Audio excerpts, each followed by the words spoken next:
बारिश की रात थी। आसमान पर बिजली कड़क रही थी और हवा के झोंके सुनसान सड़कों को हिला रहे थे। अली और उसकी बहन फातिमा एक पुराने मकान के सामने आकर रुके।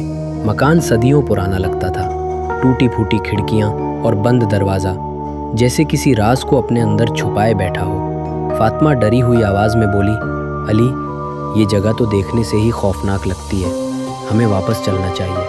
अली ने गहरी सांस ली और कहा, दादाजी ने हमेशा कहा था कि इस मकान में एक राज है, और वो राज हमारे ख़ानदान। वो दरवाजे के करीब पहुँचे ही थे कि अचानक चरचराहट के साथ दरवाज़ा खुद ब खुद खुल गया और ठंडी हवा का झोंका उनके चेहरों से टकराया। अंदर से एक बूढ़ी नौकरानी जहरा नमोदार हुई। उसकी आंखों में एक अजीब चमक थी। मध्यम आवाज़ में उसने कहा, आप आखिर आ ही गए, मैं बरसों से आपका इंतज़ार कर रही थी। इसी लम्हे पीछे से दरवाज़ा ज़ोर से बंद हो गया। जहरा जुड़ा है, हमें जानना ही होगा। अली ने हौसला करते हुए जवाब दिया, हमें जाना होगा। दादाजी ने कहा था कि राज खोले बगैर हम बच नहीं सकेंगे। वो दोनों सीढ़ियाँ उतरते हुए तहखाने तक पहुँचे।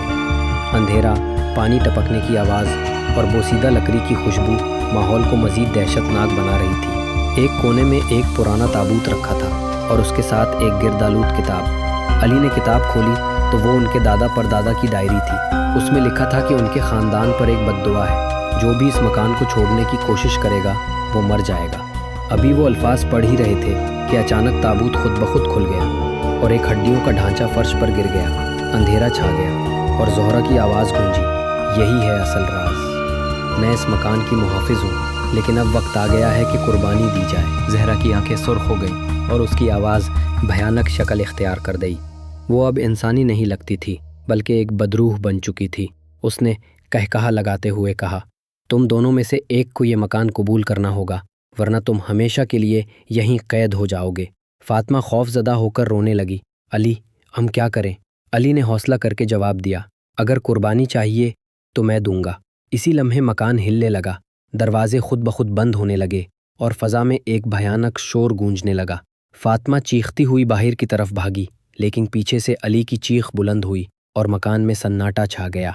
बाहर निकलने के बाद फातिमा ने मुड़कर मकान को देखा।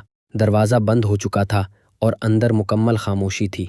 अचानक मकान के अंदर से अली की मध्यम आवाज़ सुनाई दी, मैं अब इस मकान का हिस्सा हूँ। इस रात के बाद फातिमा तो बच गई, लेकिन अली हमेशा के लिए इस मकान में कैद हो गया, और वो पुराना मकान आज भी खला है, अपने अगले मेहमान के इंतज़ार में।